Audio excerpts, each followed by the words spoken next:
I'm John K. Snyder III, creator of Fashion in Action, artist on Suicide Squad, Grendel, Dr. Midnight, and you're listening to 11 O'Clock Comics.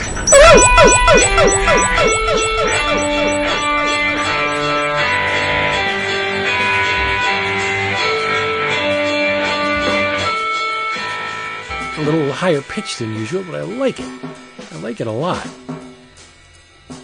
Keep you on your toes, you know, mix it up a little bit. Keep it fresh. Yes. I'm always on my toes. Like guac. Okay. I'm the shortest of the three, so I do have to tippy toe sometimes. You're tall still, though. What's the matter? I said, but you're still tall, though. I'm 5'11". I don't know if that's tall, but yeah. I think it's average. I think average is 5'10", so you're like slightly above average. All right, that's cool. Yeah, we're good. And we are slightly above average because this is 11 O'Clock Comics, episode 955, and I'm Vince B. Ooh, you are Vince B. I'm David A. Price. This is true, and of course, I am Todd James Rice, but you know me better as Obsidian. Wow. I knew it was coming, but I didn't. Yeah, that was an odd character choice for you, but that's fine. You're not Obsidian. You're Jason Wood, everybody. Here together, once again, just talking about comics. It's what we do. Brought to you by CheapGraphicNovels.com. CheapGraphicNovels.com has everything you want. The manga, the omnibus editions, the trade paperback collections, the OGNs, art books, everything at drastically discounted prices. Yes. And usually, every so often, I don't know the frequency because for whatever reason I'm not on the damn list, they send out a picks, a list, an email of picks. Yeah, I don't get it either. It's so strange. I bet you do. I bet you do because it's usually every Monday around noon our time. I don't get them. Check it out. No. I don't. Yeah. Max will spotlight some deserving works. And you say, yes. Whoa, I think I need that. And Dap is going to tell you what you need. Yeah, there were a couple in this week's email that piqued my interest. First, Max's picks. The first two, the inaugural salvos from the new imprint, DC Finest, is the Batman Year 1 and 2 trade paperback and the first superhero, Superman trade paperback. Obviously, Batman Year 1 and 2 collects those two stories as well as a Batman annual. Actually, it covers 20 issues, both of Batman and of Detective, so you're getting more than just the Year 1 and Year 2. The Superman is the first collects stories from the first 24 odd Action Comics and a handful of Superman books, Superman comics. Sorry, but for Vince, and actually it's shipping because it should be here within the next few days. Is the third and final volume, Rom, the original Marvel Years Omnibus. Yep. Oh yeah. Which collects 51 through 75, the third and fourth annual and third and fourth annuals, and Incredible Hulk 296. There's a new printing. This is for the late great Steve Dillon. Punisher Max by Jason Aaron and Steve Dillon. Two flavors with the cover, either a Johnson or a Dillon cover. Collects the entire Punisher Max series from 2009, all 22 issues, plus the Christmas special, the Xmas special. But the one that really caught my eye, because I thought I saw it somewhere, but I didn't know it was that actual thing, and that it was available starting this week. But if you're one of the many who own Hard Traveling Heroes, there's now a new expanded version, and I'm not going to give you every single title that's every single story that's in this book, but it's the Hard Traveling Heroes Omnibus. It collects, of course, those O'Neil Adams Green Lantern, Green Arrow issues, but I mean, we even have things from World's Finest and Flash and DC Super, a whole bunch of one shots and material from here and there. There's a new introduction by Mike Grell. All of the books I just mentioned are all discounted 40% off. The DC Finest books are $23.99. The Ram Omnibus is $74.99. The Punisher Max Omnibus is $59.99. And the Green Lantern Green Arrow Our Traveling Heroes Omnibus is $74.99. So head over to cheapgraphicnovels.com. Check out the new releases for this week. You can also take a look at the upcoming releases for next week to get a sneak peek on what Max's email might contain next week. Yeah. Nice.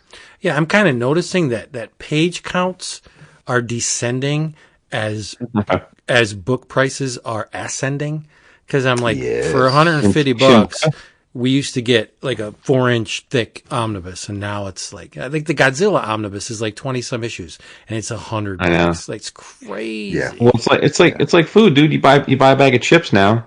There's 8 chips in the bag, even though it's still the same size bag. Yes. Yeah. But by the way, before we talk about what we're drinking, since we're talking about comics people should be paying attention to, right? Let's give our boy Mike Schwartz a shout out, because this is the last episode that we're home stretch before the home stretch of his Kickstarter. Unless you're brand new to the show, you've heard us mention it before, but it needs mentioning again. This is Water Racers, a middle grade YA graphic novel by Mike Schwartz. Mike is a pretty much in perpetuity friend and fan of the show. He has been a supporter of the show from day one. Jump, as they say.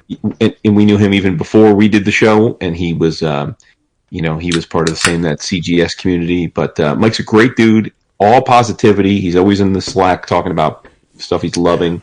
He never craps on stuff.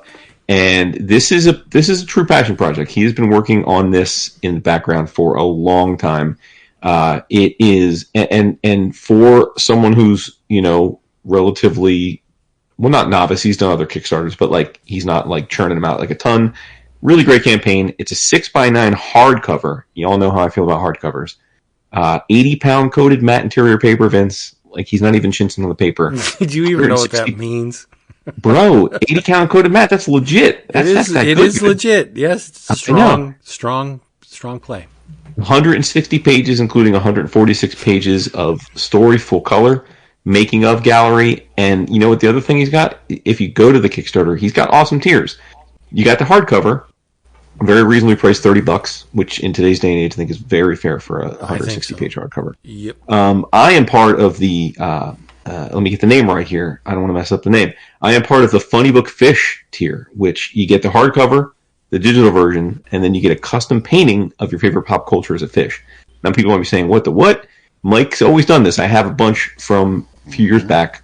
Basically, you give him any character, like any character that you like. Could be Oprah Winfrey, could be Frankenstein, could be Abe Lincoln, whatever you're into.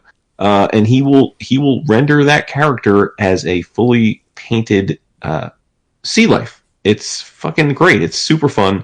I've seen probably 100 of them over the years. They're all great, and I'm a part of that tier. But you can get original pages tier. You can get a digital only tier if you're on a budget and just read digital books. That's $10. But point is, there really are tiers for everybody. And listen, we the three of us have not done a Kickstarter, but we know lots of people who have. I've pledged a lot, so I understand the angst and the anxiety you get as you approach the end date. As we're recording, he has 6 days left. So if most of you listening to this, there'll be 5 days left. He's about just shy of $2,000 short of his goal, which is very, very achievable, needless to say. And, listen, we don't ask a lot of y'all. Many of you listen, and, we don't ever meet you. We don't know you. But if you're at all into YA comics, give this a look. You can just go to Kickstarter, type in Water Racers, and give it a look. And if it looks good to you, give it a little backing. Let's get him over the hump here. Let's use our EOC powers for good and get him to a point where he can realize his dream. Passionate. I like that. For sure, man. Yeah. He's a good one. He deserves it, man. He deserves to get over the hump. He really does. I mean, I'm grateful for you for doing that. Not only to help our buddy Mike, but because the joy and sadness of hearing you talk about pounds of paper, the paper weight, it makes me very happy, and it also scares the shit out of me because that stuff coming out of your mouth, we almost never hear it. You know, Ruby Lith. Come on, let's go. Oh, Vellum, yeah, let's talk about it. that's a word. Let's go. Yes, rubylith is a word. I still have some on hand. Should you ever need it, I have some amberlith too. Oh, sick. Yeah. What about some purple lith? There's no such thing. There should be. I, like many people, I'm drinking. And I have the Three Floyds rocking. This one is, I didn't have this last week because I'm not a huge fan of the Pilsner. But if I ever was forced to drink a Pilsner, I wouldn't mind drinking this one. It is called Speed Castle. And from what I can gather, it's exclusive to that variety pack that I bought. So I got the Speed Castle, I got the Warm Mullet, and I also have a can of Zombie Dust. So we're going to be getting real stupid. Very stupid. I had some zombie dust for you at my crib when you were here. Yeah, you did. It's good stuff. It's good. I too am drinking because, the week. I am drinking some, hold on, let me bust it out here. El Esteco. So E-L, the Esteco, E-S-T-E-C-O. It is a Malbec from the Valle de Cafayate in Salta, because we're all salty, Argentina. And this is a 2022 vintage. And it is quite nice. Very full-bodied, nice finish. Highly recommended. Nice. Set you back about $25. Oof. Yeah, too rich. Oh, come on. What? $25 for a friggin' bottle of wine? No. I could get... No. Did you see my Dakota Shy arrived? I did. That's great. That's so nice. Excited for that. That's more than I've spent on wine in my entire lifetime. So, whatever. $25? No, the Dakota thing. No, Dakota's the less expensive of the two that I got. The Promontory which came a few weeks ago, was the one that was like any of it. Yeah, Vince, convenient. It showed up right after New York Comic Con. That was timed pretty nicely. Beth and I were going to open up one of the Dakota Shies on election night if things went the other way, but they didn't. So so they're still all fully corked. Yeah. Nice. What you drinking, Dad? I wasn't anticipating this to be a heavy drinking week, but that ship has sailed. I am enjoying from unrated extra cab. It's Cabernet Sauvignon from 2018, 14.5 alcohol by volume. It's only a 750 milliliter bottle. I don't think I'm going to finish the bottle, but I just never know. You have to. Tonight. You never know. You have to finish it. Duty bound. I don't know if I have to. Duty bound. Why don't you guys start us off with talking about Absolute Superman? Whoa! Did you not read it? You guys. I did read it. Yeah, I did. I have read it. Yes. I feel like we have to always. I mean, listen, it's Superman. We have to let that lead the way. I mean, that's we don't have to. Well, no, it's your character. I mean, it's okay. I get it. You're right. Yeah. That's. I'm just saying. Yeah. People that listen to the show and have stuck around this long, I presume they view you as the person Superman. I float in and out. Vince pays almost no attention to him. Like if you're the one that's repping for Superman, good or bad, like that's one of your things. So. I can't disagree with that. Yeah. It's. I mean, and there's some Superman stories that absolutely, no pun intended with the title, but that just set your world on fire and hit the ground running, and you could just strap in and you're in for a great ride. This is the third of the Absolute books, and I was waiting. I was waiting for you to follow that up with something, and it never came. Yeah. No, it didn't. It didn't. I'm trying to read his mind, trying to figure out like where he's going with this. Okay. I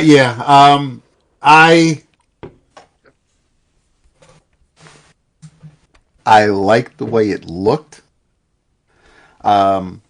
By Jason Aaron, art by Rafa Sandoval. Art by yes, written by Jason Aaron. It's there are oh man I in the world of the in this absolute line, Batman was amazing, Wonder Woman was astounding, and it was unfortunate that I think Superman was the last of the three because it wasn't as strong as the previous two. And hallelujah. Thank you very much. I'm so fascinated by this because after reading it, I thought, oh man, like, I don't know. And then I thought, well, but I'm generally one that's like, I think probably leans towards shitting on Superman stories. So it's I'm not, so I'm like, all right. I'm like, it's just a me thing. Like, it's just me. It's like, but that's why I wanted to see if Dap was like, this is fucking brilliant. Just like we were with the other two. I was like, okay, this Superman's just not my thing. That's like, okay. But yeah. Sorry we cut you off, but I think we're obviously in agreement. No, it's fine. Yeah. I would have been fine if we had continued the story on Krypton. I really didn't. Whatever you want to say about my attraction, appreciation, whatever of the Superman character, he is one of the few comic book characters where I can't even say distilled into its purest form, because if we go all the way back to the 30s, it's not the same character that Byrne reintroduced. So that, again, as Vince and I have pounded into everybody's heads over the years, that's our version. You can, no matter how long the characters existed, there is one pure, in air quotes, version for me, and that's been built on, whether it's Wade with Birthright or Johns with Secret Identity. Everybody's pretty much built off of Byrne's foundation. There've been tweaks here and there, and if I do get to Action Comics later, there's something that made me chuckle. But I'm not a super big fan of extreme deviations of the character. I mean, there could be cool stories. I love Red Sun. I think a lot of the Elseworlds stories are great. When we had the whole Elseworlds event during that summer with the annuals that year, I enjoy a lot of Superman stories where they aren't necessarily that stray from main continuity. But those are usually one shots or short limited series, and to have a new ongoing with a character that I really don't recognize. This was the one that I know that I don't all think three, the point is to recognize him at this point, because no, you're absolutely right. Yeah. Yes. I mean, we know that Snyder made the changes with Batman and his cast of characters and Absolute Batman, and that worked, and obviously Aaron is doing that here as well, with Cal and Lois and Brainiac and everything that he's going to have planned. But I just the whole and the Eradicator's always been a cool concept, but the whole being plugged in, and I enjoyed, like I said, I enjoyed the Krypton section. I thought introducing spending a lot of time on the planet there was neat, and learning a little bit more about Jor and Lara, that was great. But Superman on Earth, what we see of him so far in this first issue, it didn't leave me limp, but I wasn't. I didn't put it down going, yeah, I can't wait for the second issue. I'm so happy that this exists. I wanted to, because I just, especially with the momentum we had with Batman and Wonder Woman, but unfortunately I didn't.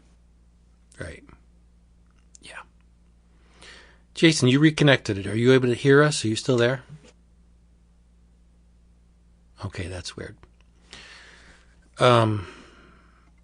Yeah, I thought it What were your positives? My positives? Were there positives? Did you have any positives? No, I mean, I could hurl superlatives at it, but it got me to thinking that it is the first issue of Absolute Superman is like Boston's Don't Look Back. It's extremely overproduced. It's technically precise. I think Sandoval's art is. There's no denying that the guy has skill, but it's perfectly formed. It pushes all of the right buttons for the mainstream superhero genre. I just don't think it has any soul. I look at his art and it's like, yeah, that's a fine drawing. Mm-hmm. There's no expression behind the line. There's no improvisation. There's no room for those happy accidents. I don't know. They could be in there. I don't know, but it just looks too clean for me. But the thing that really pushed me away from it is it looks a lot like a Future State book. And oh yeah, Future State burned me hard because I ordered everything.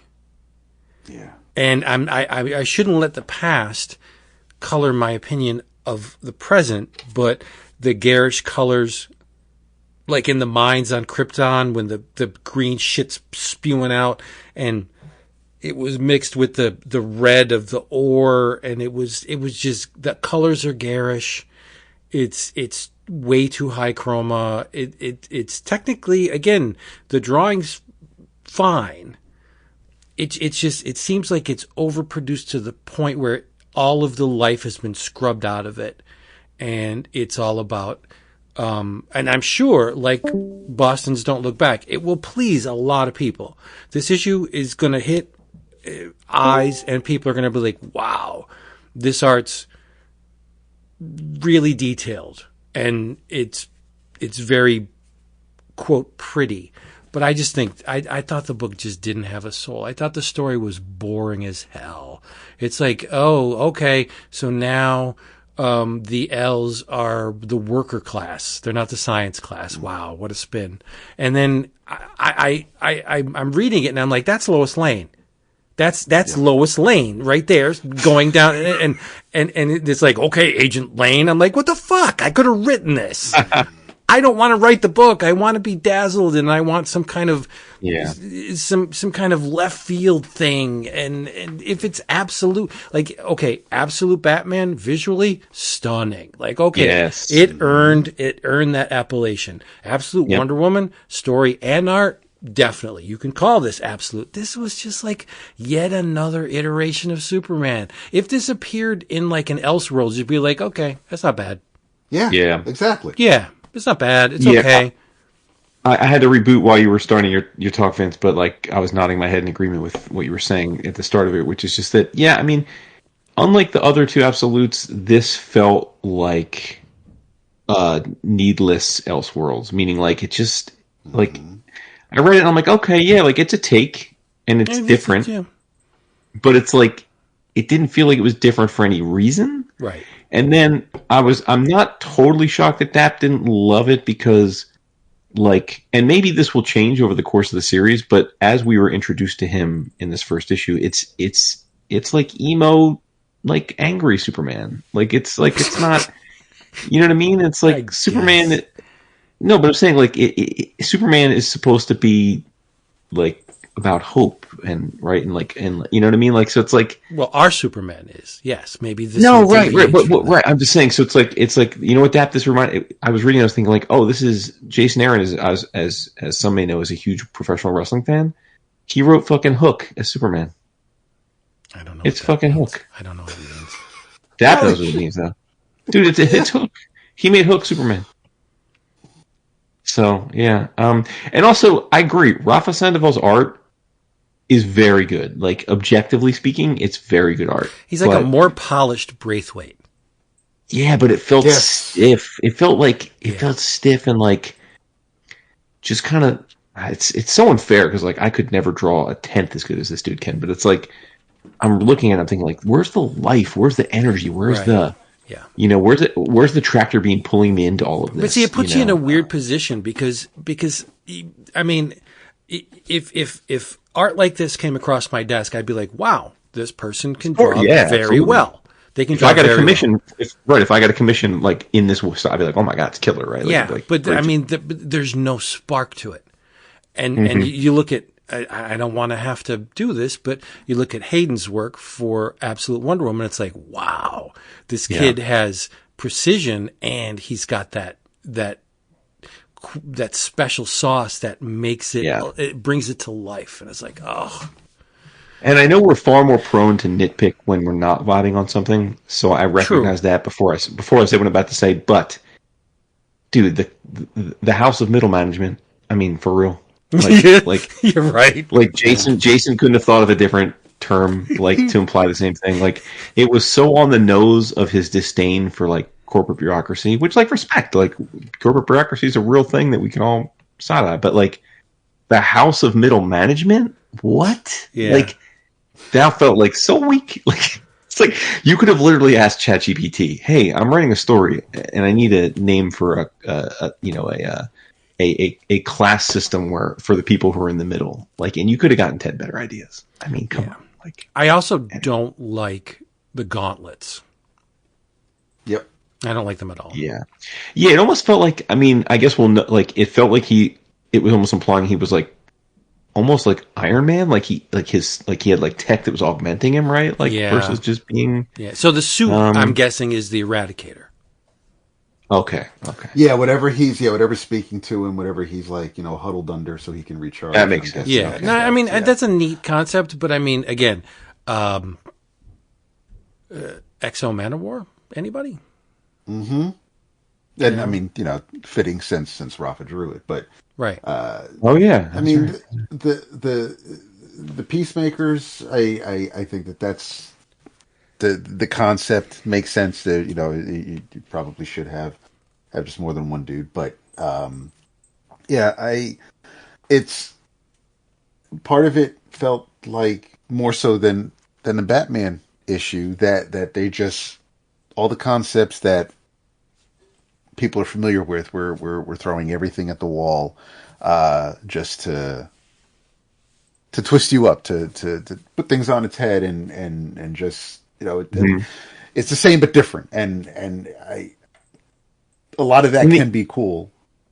Go ahead. Yeah, and the implication I think at the end of the series, the end of the issue, right, is this that he did grow up in Smallville, and his family's farm was destroyed in part by Lazarus Corp, which is the same corp that he's busting up here in Brazil.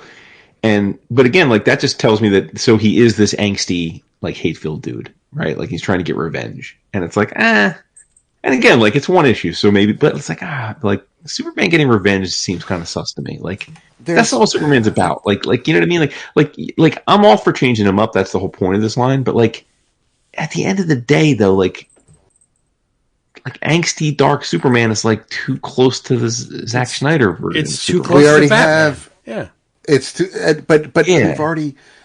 Superman is the ideal. It's the character that really you don't need to manipulate into something else, because if you want to do this, we already have Hyperion over at Marvel. We already have Omega Men over at DC. Like, so we don't need a darker version of a character that already has darker versions of. Well, I think it's an impossible task. Incorruptible, right? Which is that was the Wade. The Wade stuff. Yeah. Reinvent the Superman origin. How do you do it? How do you make it more interesting than the original, or I mean, whatever you want to use, better than the original or more contemporary? Like you're destined to fail, because the original origin is just done. It's perfect. You don't need to change it. I mean, because of the way I felt about this issue, I'm tending to agree with what you're saying, but just to play devil's advocate, I mean, like, one could argue that the Batman origin is one of the best and well-known, right? And yet, like, Absolute Batman totally flipped the script, but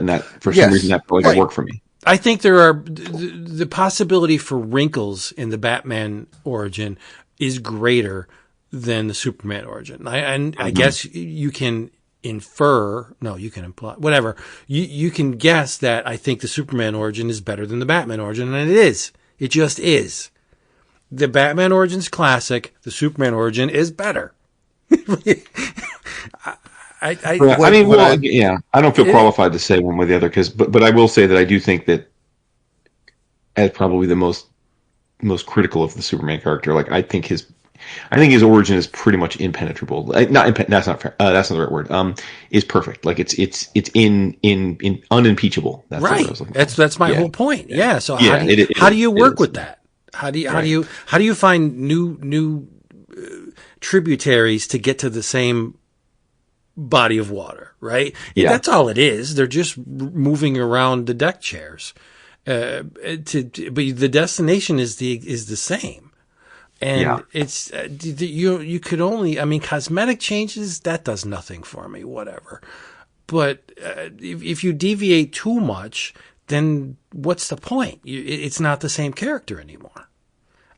It's a mountain I would not want to have to scale. So, well, what's interesting is what you're saying right now is the way I felt about, like, when they announced the Absolute line.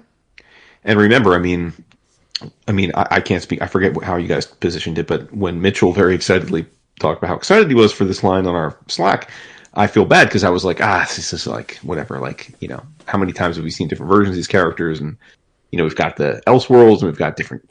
We've got the multiverse. Like, what's different this time? And and then I obviously apologized because I thought that for whatever reason, like ultimately, I guess it's not so much the conceit of reimagining these characters; it's the execution. yeah. And that's what I think we're talking about here. Like, clearly, based on our previous conversations about Absolute Batman and Absolute Wonder Woman, like flipping the script and tweaking works if it's done in a way that we find enticing.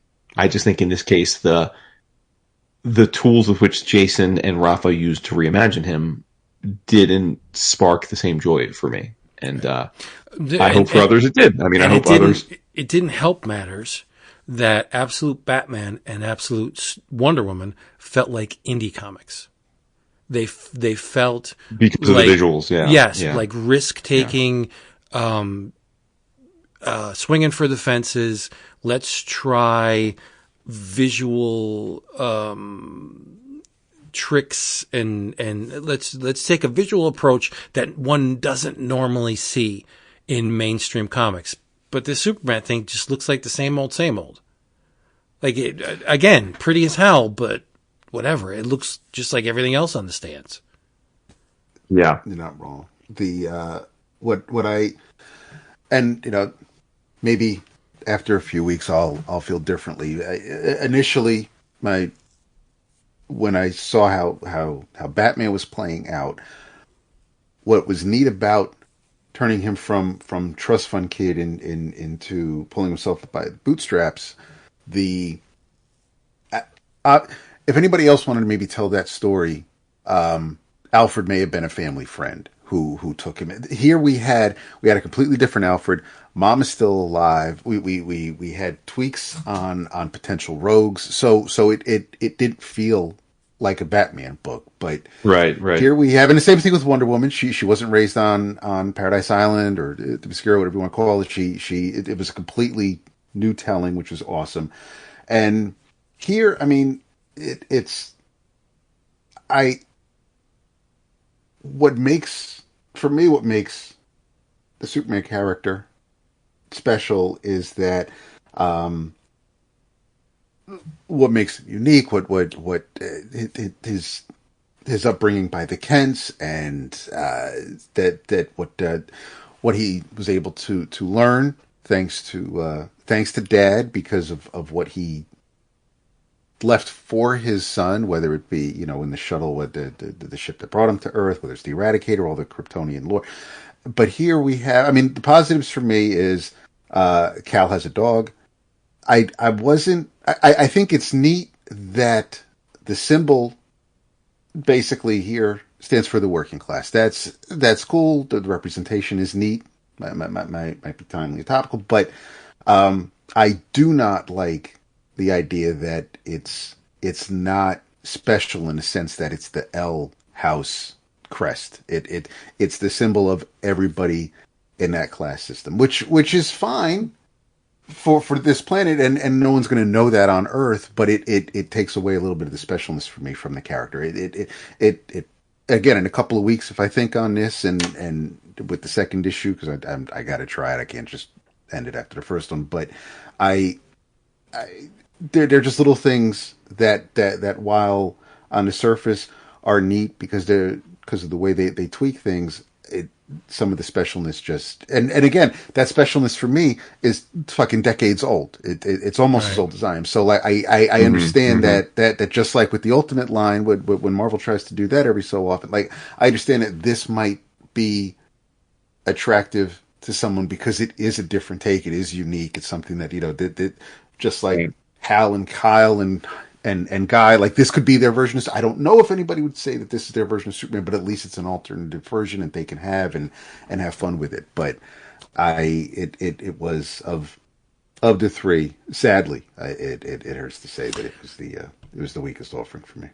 Batman and Wonder Woman felt like A24 films to me. This one feels like a bad robot movie. I love it. Oh, that's a killer. That's great. Yeah. You just crushed everything. Yeah. We need to move on because you killed it. Yeah, there's no going on. And nothing wrong with either of those production houses, but I'm just of course not. You know what I mean? The aesthetic is definitely different. Yep. Yeah. Okay.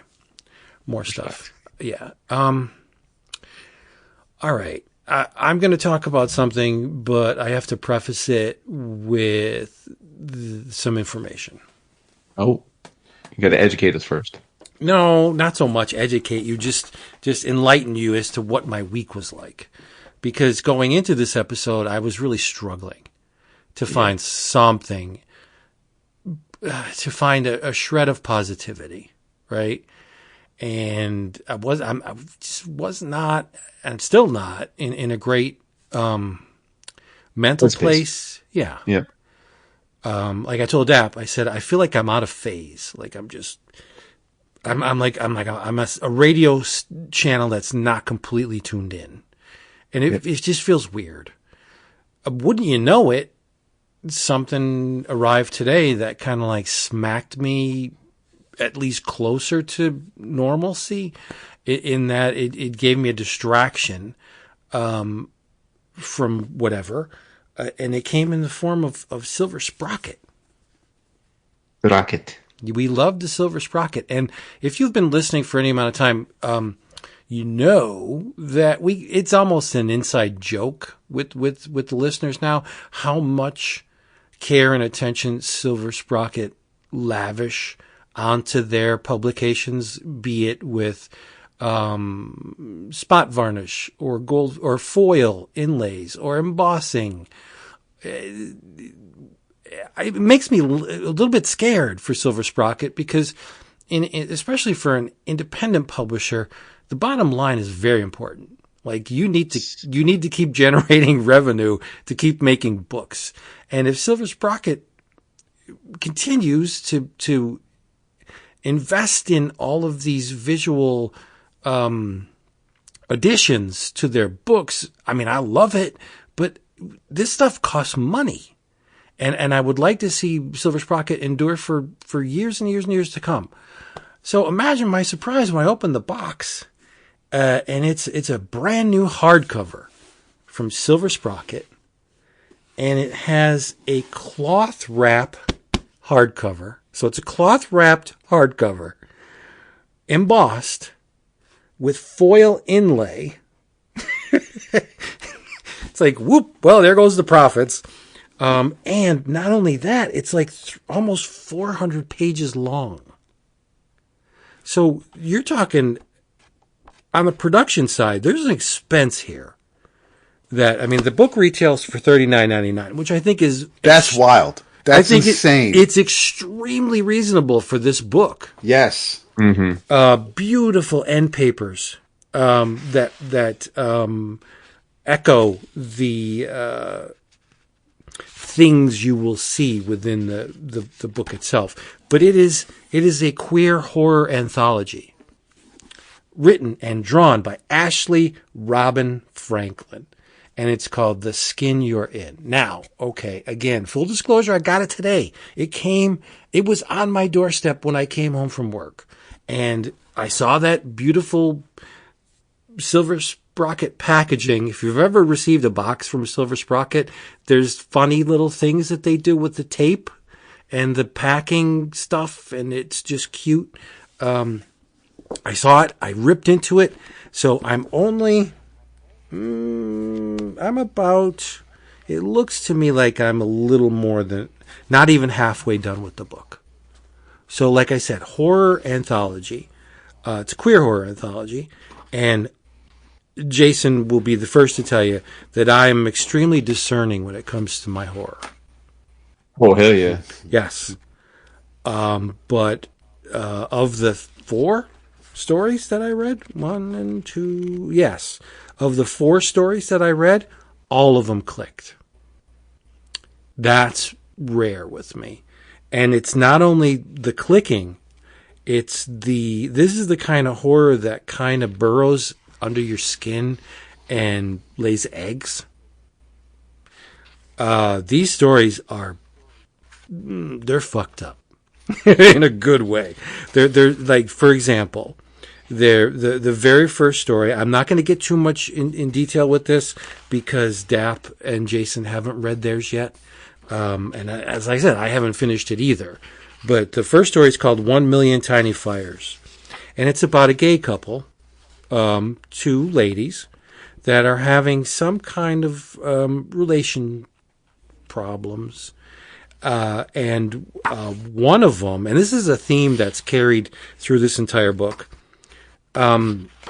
bodies, containers change. They transform, or they shift, or they're invaded by something else. It's called the skin you're in. So the focus here is on the body, meaning that the thing that inhabits the shell is the driving force. And this is, I've been saying this for forever, that I think gender is irrelevant. Because if you do believe in an afterlife, I doubt that we carry our genitalia with us wherever we're going after this. It's probably I'm not a betting man, but if I were, I would lay lots of money on the fact that the consciousness is what's important, not the bits attached to the consciousness, right? And so that's what this anthology so far seems to be about. That the housing thing for the consciousness is either invaded or changes somehow, or is pushed into new areas, but something falls from space and significantly changes one of the 2 ladies in this relationship. That's all I'm going to say. Right, but and the comics are in both black and white and color. Like, yeah, throw more money at the people, Silver Sprocket. We couldn't just do a standard black and white hardcover. No, we had to do color as well because they care.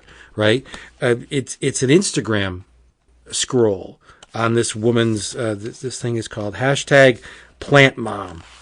Hashtag facts. Hashtag plant mom. And she's an aficionado of the green. And she gets a plant because this one of her followers, like she has a good amount of followers, and she posts like, this is my room and here's my plants and I love them so much and what do you think? And then she gets a comment from someone called Seed. And Seed says, I just got a new rare specimen. I'm in your area. I'd love to give, you this thing. And then it goes south really quick because the Tabitha Grows gets a new seedling and she grows it. And this thing just massively grows and it starts to invade both her home and her body. And it eventually consumes her. Right? And then you can see her followers reacting like, oh, that's cool. This plant's awesome in the early stages. And then, wow, that plant's growing really fast. Is this Photoshop? Are you doing something on the back end to these? And then she starts to look very sick or very drawn and very ghostly. And her followers like, there's something up. Like, you don't look really well. And the plant grows to massive proportions. And in one of the comments, it's Seed saying, Oh, it's beautiful. It's fucked up.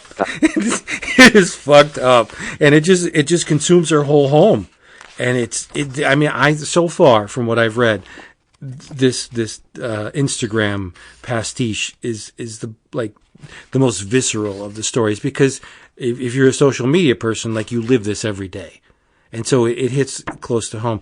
But the images that separate the chapters are in color.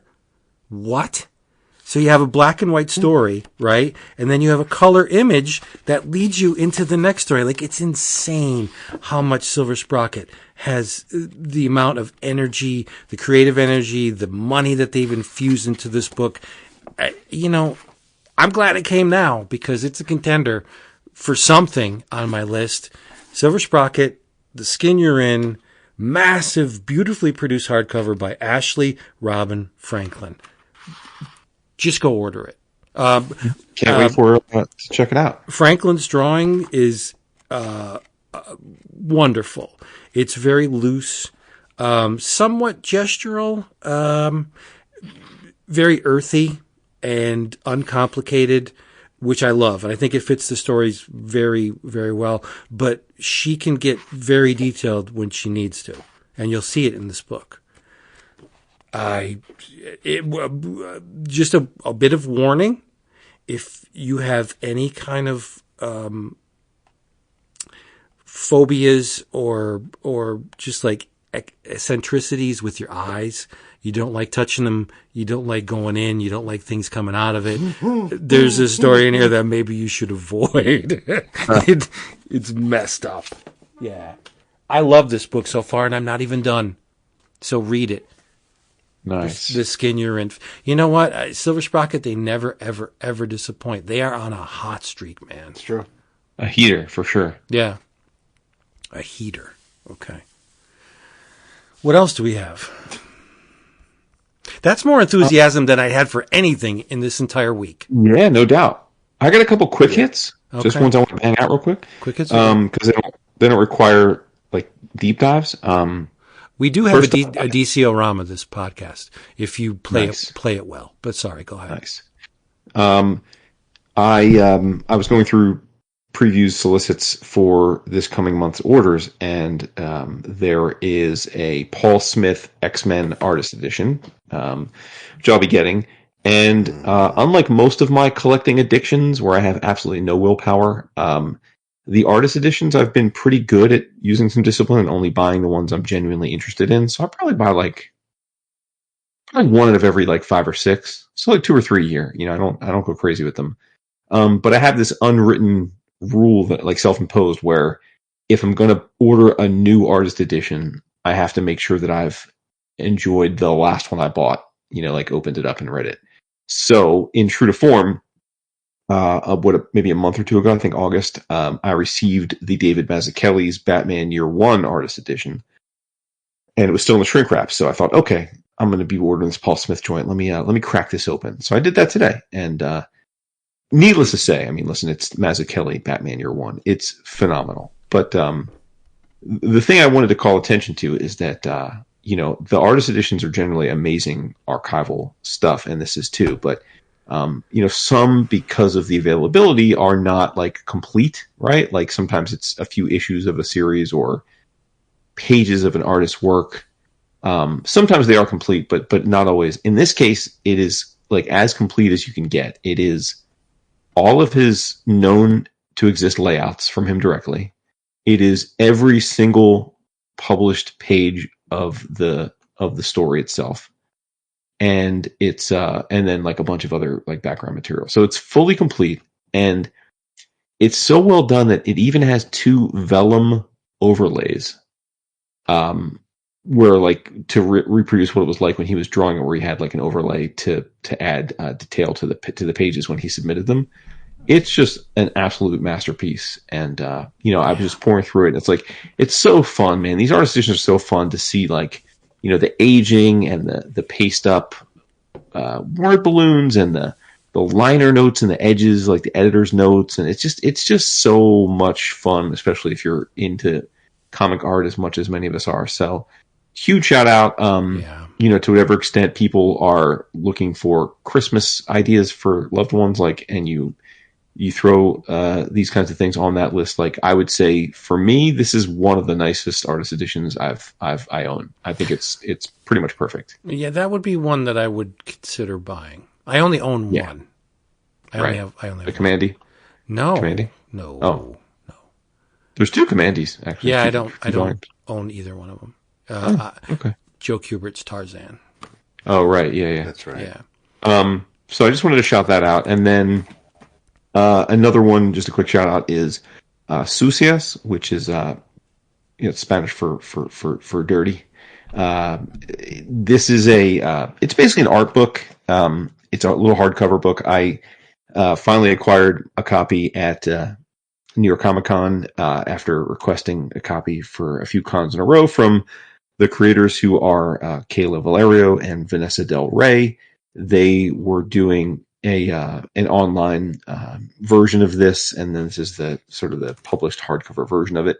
But like I said, it's an art book, but it's a naughty book. It is a erotica pornographic book, and the way they do it is, I think, really fun and sexy. It's every page is a super explicit drawing, but each one is in like the page is it's like a circle image, so you're only seeing a circular image to imply almost like you're looking through like a peephole or like a door hole, which is like, I think, adds a little spice to it. It's like a really nice way to lay it out.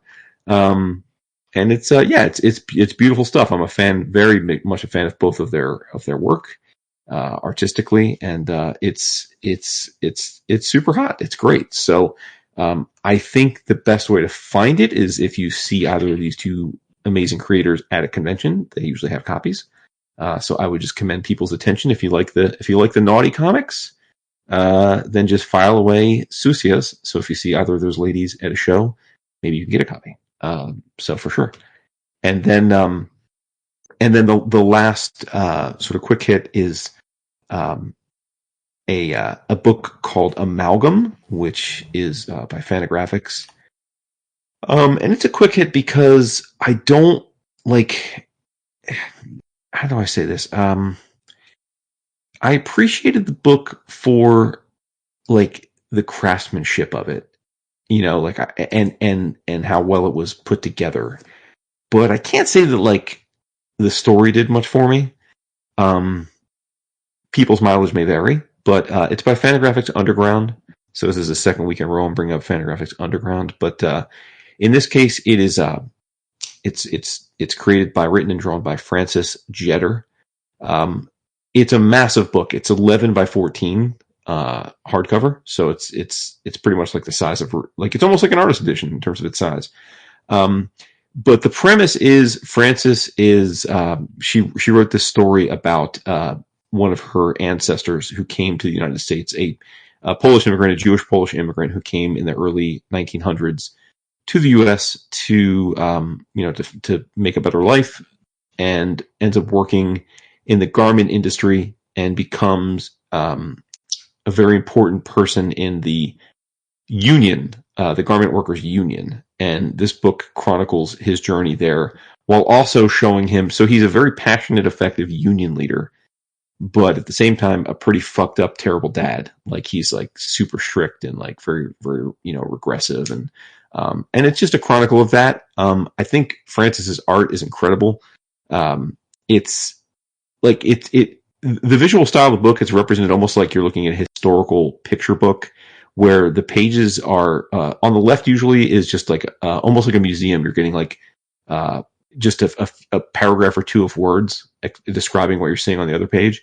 And then the right-hand side is the rendered page. And they look like old-timey photos, like historical photos, but they are drawn. So it's like, it's pencil lines that coalesce in like oddly recognizable humans, almost like an Etch-a-Sketch, like if you're pretty good at Etch-a-Sketch, you can, do all the crazy lines. And next thing you know, like if you keep at it, like actually takes on the form of something you recognize.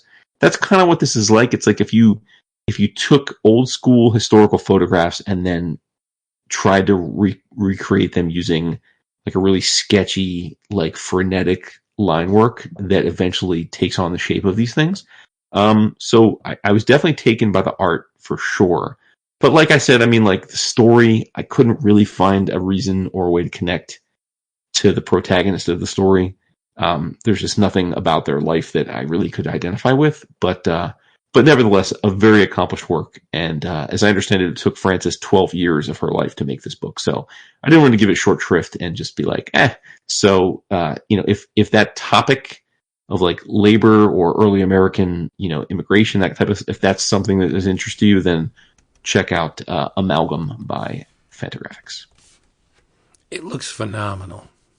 It's beautiful. Yeah, like the visuals are incredible. It's just the subject matter is pretty dry for me. Like it was a pretty dry. Right. Well, I think that's the danger one risks whenever you invest in Fantagraphics, because like that, what was the last one we read? That Occulta, the Occulto. Occultos. Yeah, Occultos, that was like, visually on point, but I mean, the story was like, whatever.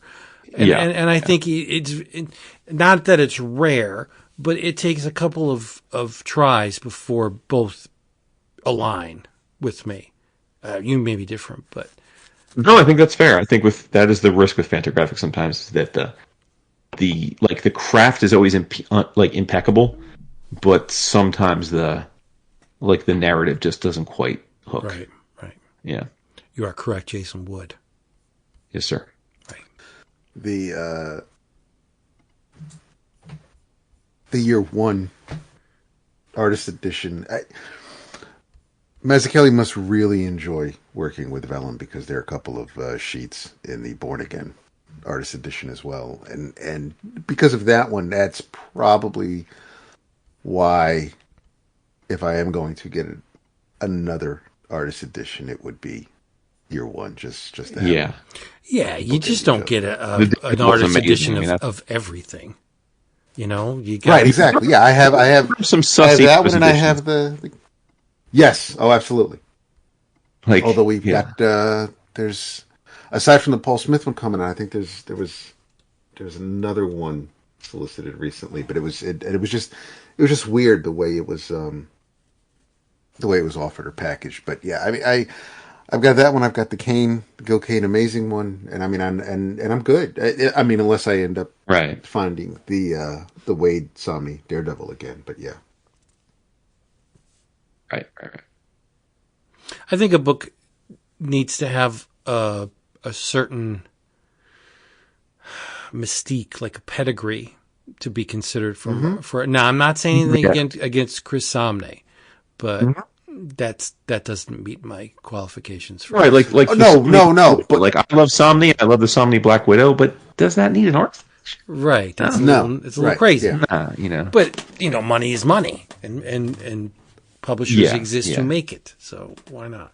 Well, what was unique about, I love Simonson, but like the Simonson Thor all-time great artist edition.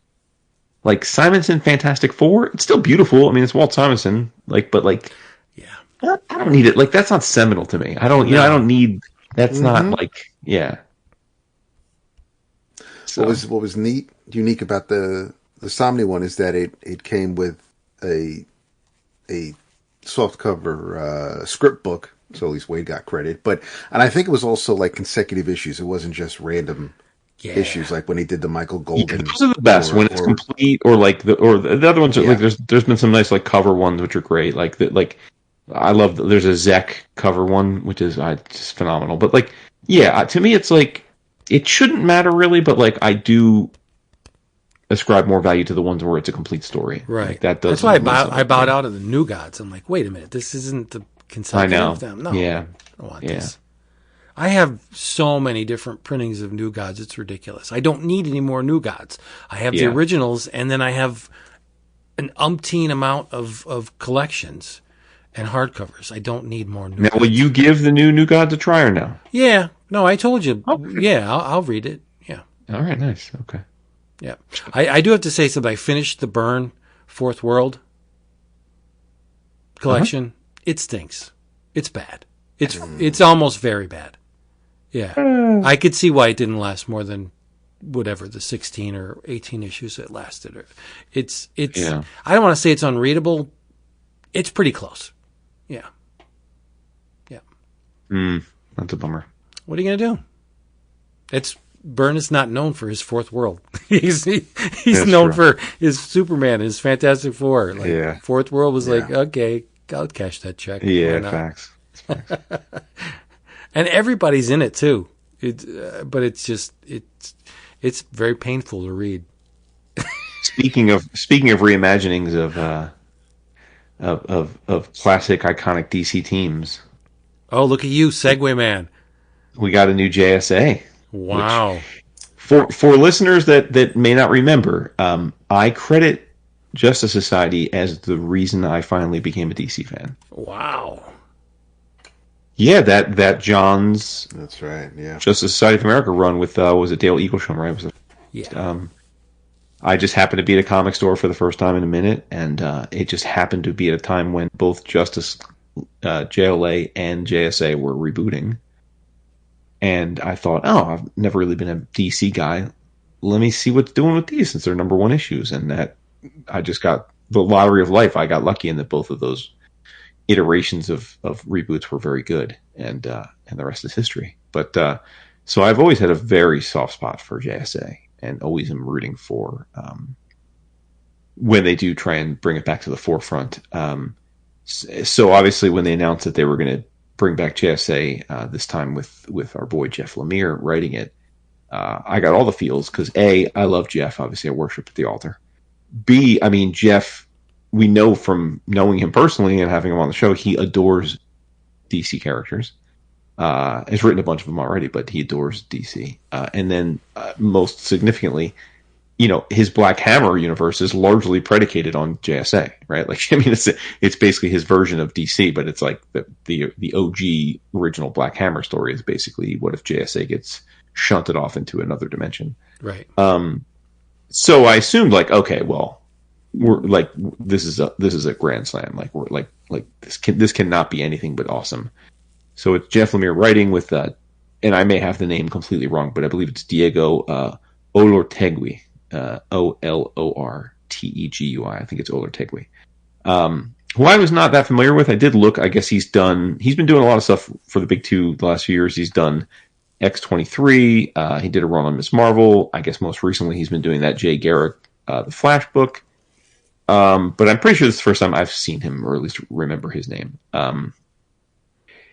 The story picks up where Absolute Power left off. So it is a no number one with a new writer and a new creative team, but it's basically a continuation of the status quo, which is a knock for me because I didn't think that John's JSA was all that hot. But the conceit here, because it's picking up right where Absolute Power left off, is that most of the old school Golden Age members are trapped in the helmet of Fate, defending the Tower of Fate. So they're kind of nowhere to be seen. So the first story, the first issue, reintroduces us to the JSA's history, tells us about how the OGs are trapped somewhere, and then we are introduced to the young characters who are trying to run the team in this current situation. Jade is the leader. Obsidian's in it. What's it? Yes, total smoke show. So everything about this book should have made it a home run for me. The writer, the characters. But I thought it was just okay. Honestly, I thought it was like a fine superhero book. But it's coming at a time in my life where, like, for a long part of our comics reading history, I was fully comfortable reading 40 or 50 fine superhero books every month, and like that was satisfying. But as you know, that's not my vibe anymore. So I'm kind of like at the point in my life where fine superhero books don't make the cut for me anymore. And so if it weren't for Jeff writing it, like this was pick any other writer that doesn't have that same pedigree, and I read this first issue, I probably would just move on and be fine not continuing to read it. Wow. But because it's Jeff, I will definitely give him a longer leash. And again, like, I didn't dislike it. I just thought it was fine. Like, there was nothing about this that got me super excited that we were about to have like another halcyon run of JSA. I thought this was just another like check mark in the box of serviceable product that DC and Marvel put out on a regular basis. So curious if you guys thought more of it than I did, but again, like for me, it's like a B minus, like good enough that I'll come back for the next issue because why not? But nothing that has me thinking like I'm about to like be on fleek with this. Huh. Dap, did you know that there's a J.K. Snyder III variant cover? I did not. It says right there. I'm looking at it. Holy crap. Yeah, I didn't read this Does it yet, say full that in the disclosure. credits? Yes, it sure does. Yeah. I haven't read it, but solely based on Diego's art, holy shit, this guy is incredible. Like, I think the art's great. I'm so down for this. I like Jeff before you get your panties all bunched up. You hate Jeff. I don't. I like Jeff Lemire, but I need the package, right? I need the art and the story. I know Jeff's capable. I think this art is very nice. Like this is attractive to me. I will read this book. Mm-hmm. Okay.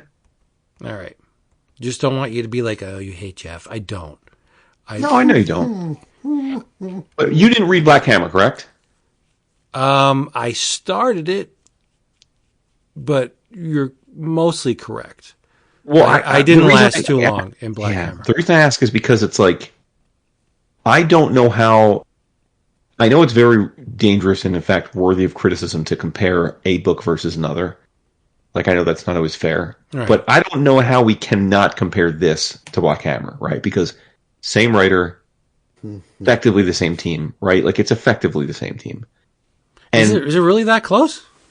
No, well, I mean, again, it's JSA, right? Like, it's a different version. My point is just that like, the same, like, we've talked about this. Like, all the Black Hammer stories are. There's a Teen Titans story, right? There's it's Jeff's homage to DC where he goes off to a little pocket universe so he can do what he wants with the characters. And to my mind, it's some of the best comics that have come out in the last 15 years. Wow. So I like Black Hammer gets Midicard. This just felt like, okay, like, yeah, it's a totally fine superhero book. Like, so that's where maybe some think it's not fair, but to me, I don't know how I cannot compare this to Black Hammer. And if that's the comparison, it is not worthy of standing in the same, like. Okay, I mean, slow down. It's a first issue. I mean, give the guy a little bit of chance. but I know the nostalgia factor of Black Hammer is very high, but it's not. It's almost like a nostalgia in masquerade where you have stand-ins for these characters. But this is, I would think that this would... The greatest superhero comic of all time is that exact same thing, right? Watchmen. No, but what I'm saying is one would think that this would resonate with you because it's a true nostalgia. Like, these are the characters that Jeff was playing with over there, and now he's actually inhabiting the bodies of the real deals. So maybe he had stories left to tell that he's now unable to enact with the actual characters. For sure, which is why I think you're being unfairly harsh to poor Jeff. That's funny. I'm coming. Like I said, I'll be back because of him. Yeah. Again, like I'm just on a different frequency with this because I thought Diego's art was fine. I did not. Oh, it's way more than fine. Yeah, I thought it was fine. You need to seek. I mean, to me, it was like Mark Bagley for the New Millennium. Oh my God! The fact that you would even this Bagley couldn't park Diego's car. Okay, this is really nice. Like, this is sound, solid, beautifully structured art.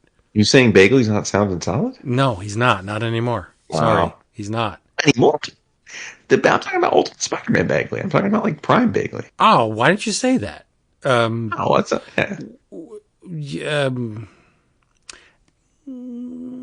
Okay, I'll give you a little bit, but I just think this art's great. It's not Eaglesham. No, it's not. But then again, few people are. Fair. What did you think, Dap? You're awful quiet. I'm listening to you guys. Oh, I mean, what would you think? Chime in. I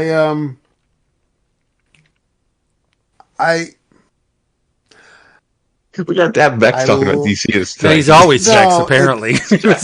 yeah. It's no, because I'm trying. Because no, I love Jeff. I wanted to try Can't this wait to see what because happens yes, next. Can't wait to see what it's happens. it's the first issue. Sexy. I love Jeff. I wanted to see what he does with these characters, and it's very much this lineup is well, I mean, because of Jade and Obsidian, the lineup just, I mean, we're only missing like Nucleon for it to be an Right. Infinity Inc. book, but Yeah. Seriously. which is fine. It's the next generation. That's okay. Infinity Inc. should graduate to become members of the Justice Society. I even going back to the annual Justice Society and Justice League crossovers. I've never been a massive fan of the Justice Society. I've always, for whatever reason, have been more partial to All-Star Squadron, and the Squadron is actually mentioned here in the first issue, and not like we really have any of the members from that Right. team in this book. But that's if they wanted to dredge that title, that IP out from the mothballs, then I'll definitely be there for a first issue for that. But this was fine. The Obsidian definitely came off a little off, and you'll find out why. But so it was fitting in that regard. I did not. No, I think if you're a Justice Society fan, if you enjoy these characters, then this was. I mean, there's action in this issue. There's some drama and some tension with some of the characters. It's a solid first issue. I like it a lot. It looks great. Jeff can write a team book. We've known that for years. I liked it a lot, and to see Cobra as kind of the big bad is neat to see, because Thanks, Jack. That's one crew that doesn't get much love. So yeah, I think I really dig the concept. The only what has me, what's keeping me from singing its praises from the rooftop is just because I'm not a massive fan of the characters. I don't, I Jesse Quick. Okay, I mean, we need a speedster. That's cool. I am not in, yes, I'm just not in love with these characters, which is the only Man, reason that's why. fascinating. I love these characters. I know, and I love some of them. Genuine love for some of them. Yeah, Jeff can tell you which ones I at love. least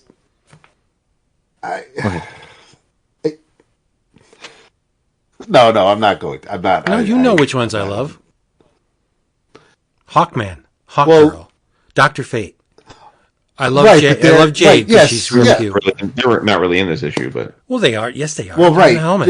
yeah, Well, they are, but I mean, but they're not just in the tangentially. meat and potatoes portion. But They will be. They're the garnish, but yeah. yes, I mean, they it's will be. so yeah, and I Wildcat. think Alan looks cool with the beard. I mean, we've got two Wildcats here because Yolanda's at the table, and of course wherever the hell Ted is. But it's yes. Yeah, Why didn't they just call the book some Smoke fine Show? Females, yeah, the Justice Smoke Show of America. They have some fine females on this team, no doubt, and Obsidian. So everybody's playing for the same team. But you've got. I like Obsidian too. I do too. I think the look is cool. The whole shroud and the way they have the way Diego breaks down his shadow form like completely with creepy. ribs and shit like that. Yeah. It's great. I thought it was a great look. But yeah, it's weird that because the original, obviously, the Justice Society with the Golden Age heroes, and because fans can't tell when characters are in two different eras, so you couldn't use the Trinity in All-Star Squadron because they already exist on Earth One. So it's just weird the way DC thinks up things sometimes. But yeah, I mean, when you've got Amazing Man, you've got Tarantula. Like, I really like a lot of the All Star Squadron characters, especially when they were drawn by Ordway, they were drawn by Buckler. It was just a good book. But yeah, I'm not, because I didn't read Johns' JSA. I've been very lax in anything Justice Society over the years. Wait, why didn't you read John's JSA? It was the attraction to the characters just wasn't there for me.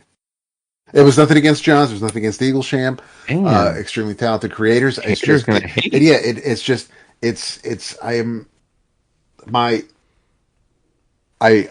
respect the origins, but my love for DC basically starts in the Silver Age.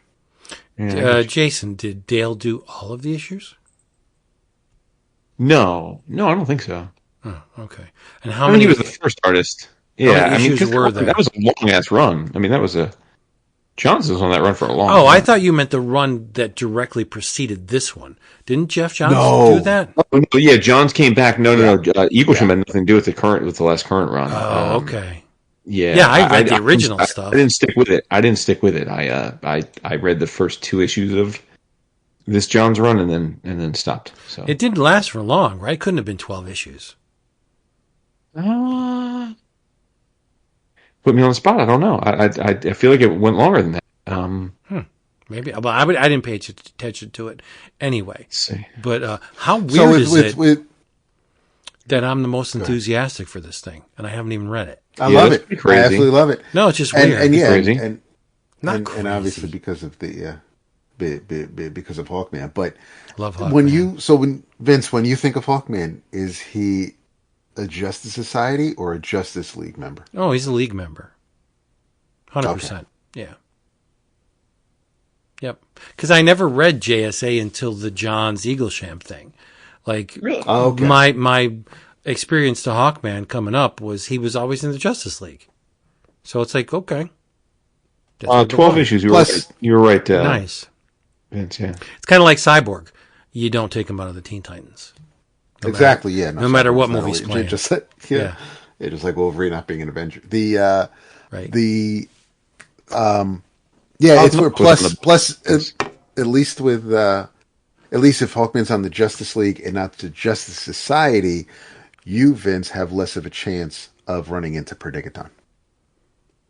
I don't mind Perdigaton so much. Yeah, that's He's true. not Vandal Savage. Exactly. Yeah. Right. Who has popped up more than enough in the fucking Hawkman books I've read. And the Justice League books I've read. So it's interesting. So the book, this Justice Society of America book that John just did, it had just a rotating, like it started with Mikel Janin, obviously. Like he bounces back and forth, and then like Marco Santucci does some. Todd Knock finishes the run. So like, I like Todd. I know you do, but I don't know that he moves units though. Of course not, but he's very good. Yeah. So the kids just don't get Fun fact about Marco Santucci, his domino commission he did for me is my most viewed domino commission ever, but so yeah. It's all about you. Yeah, always is. It always is. That's why we're here. Yeah. I just think this issue is beautiful as hell. I'm really fascinated that you are that taken by the art. Just because I feel like it's fairly standard superhero art. It feels like I forget his first name, but Mark, last name Bagley? No. It reminds me of Doherty, who worked on the Justice League 3000 series. Don't know either of those things. Okay. Maybe I'm... don't know the artist and don't know the series. Was it Did Porter also do some of that? Porter did a lot of the Porter did a lot of it. Doherty did, I think maybe it was what was the era with the goofy lenticular covers that they did? DC did the covers with the big piece of plastic pasted on it that had the lenticular shit going on. I think his name was Jed Doherty, and he sculpts the human form much like Diego here, and I like both of their art very much. Doherty did 2 issues in that. Well, Dab, what was the whole event when DC released all those issues with the lenticular covers? There was a Lobo. There was a friggin' Titans one. There was one for like almost every book. It wasn't, but that was after the aughts, though, right? It wasn't the 90s. No, No, it was no, more recent. it was more recent. Yeah, that's yeah. what I thought. Okay. Yeah. Whatever that event was, I'm sure someone will tell us. Doherty did 2 issues. It was 2 teams. The books, you had to read both of them because the story continued from one to the other. But anyway, the point. Oh, it's Villains Month. Okay. It reminds me of his work, but this is more. Doherty has more of an earthiness to his line. This is more of Diego's work is more a little bit on the elegant side. But it's not, obviously, when you pull back and look at the work, it's not super elegant. It's I think it's rugged, but I just love it. I think the work is great. Okay, now wait. It may have been the New 52 Futures End. Could be. I think it was. I think you're right. Yes.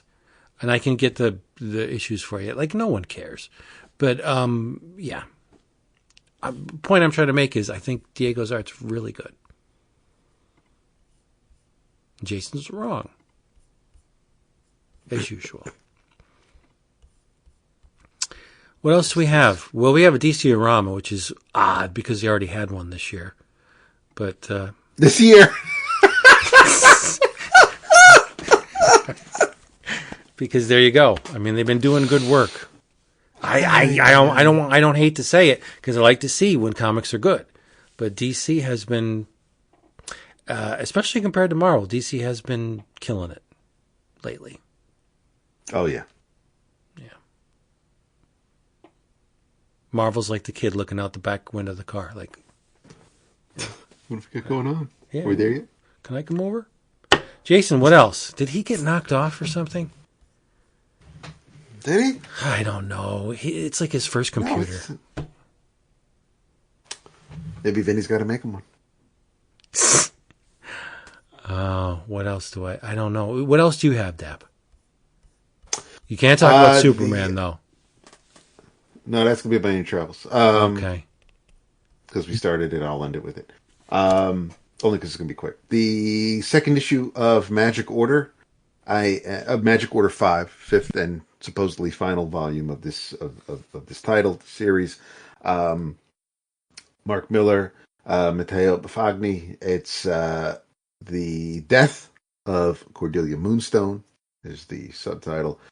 At the end of the first issue ended with Cordelia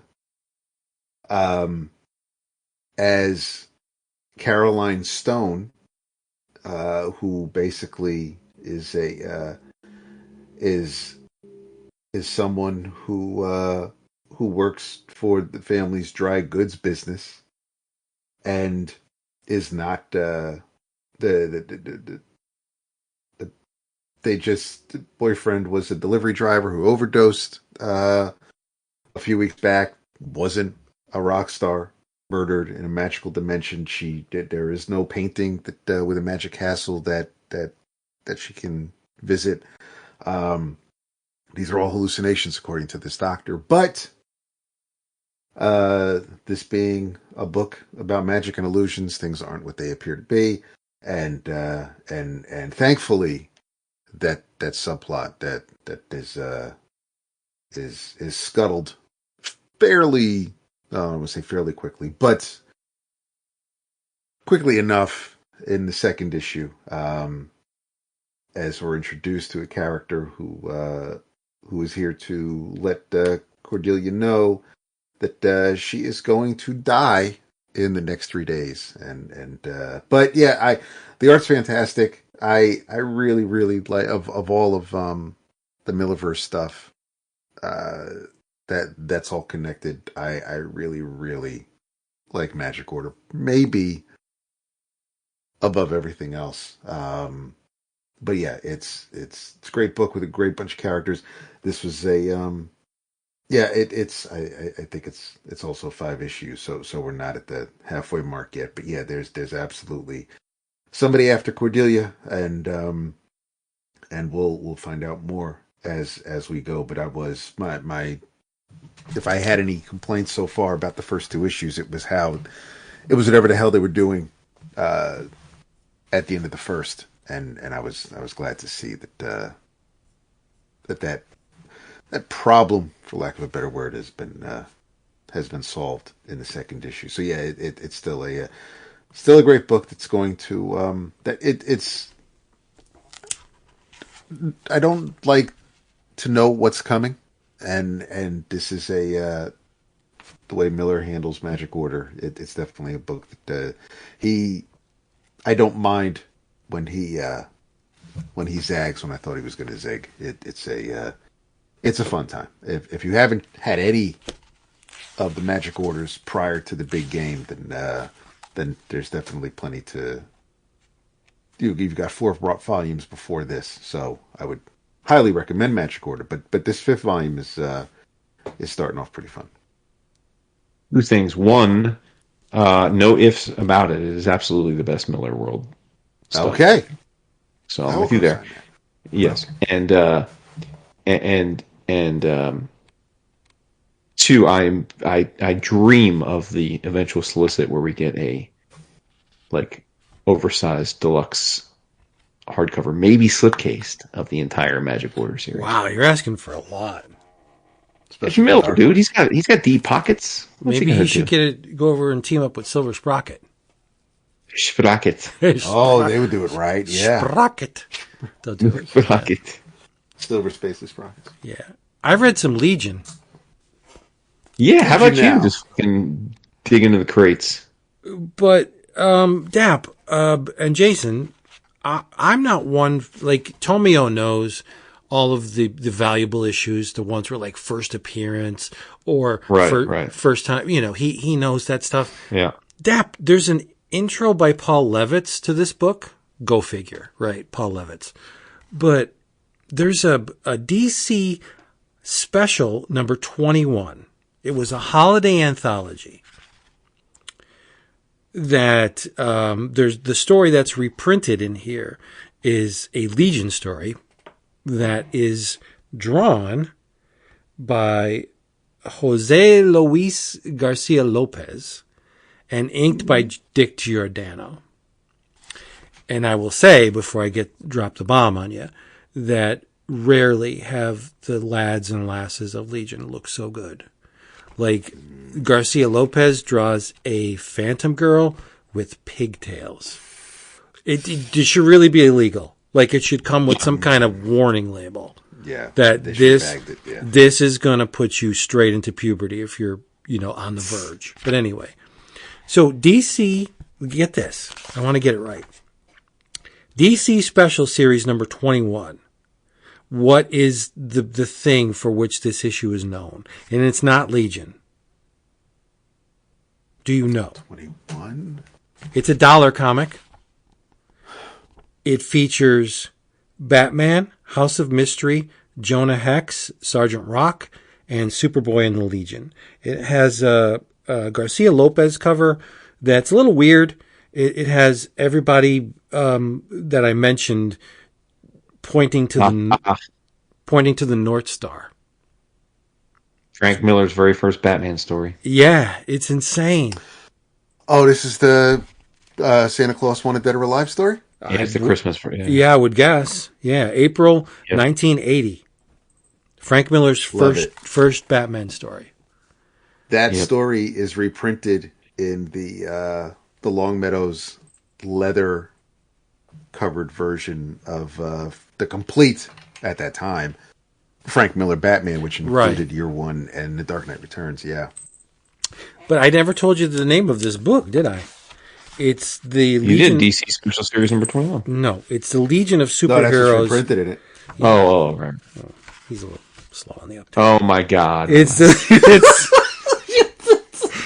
the Legion of Superheroes Before the Darkness Volume 2. Dap. So much fun. Mellifluous. You got Jerry Conway, Jason's favorite, Roy Thomas, and Paul Levitz were the writers. The artists are Jim Janes, Steve Ditko, Frank Chiaramonte, Bruce Patterson, Carmine Infantino, Jose Luis Garcia Lopez, Dick Giordano, Howard Bender, and Robin Rodriguez. And there's some covers by Cockrum and George Perez. Oof. Yeah, I had a lot of fun with this book. I'm not going to get into it. It's just too much. What made you peel this out? Number one, I just recently received it from cheapgraphicnovels.com. But I was hankering for some Legion, and I'm stupid.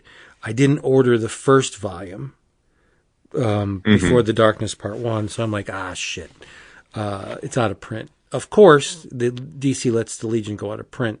Unless it's Great Darkness Saga, the Legion doesn't stay in print very long. Or 5 years later. The second volume is still in print. The first one's not. So I had to scoop it. And I thought I just had a great time reading it. It's not very complex stuff. Ultra Boy gets in a bad way. Brainiac 5 is accused of murder.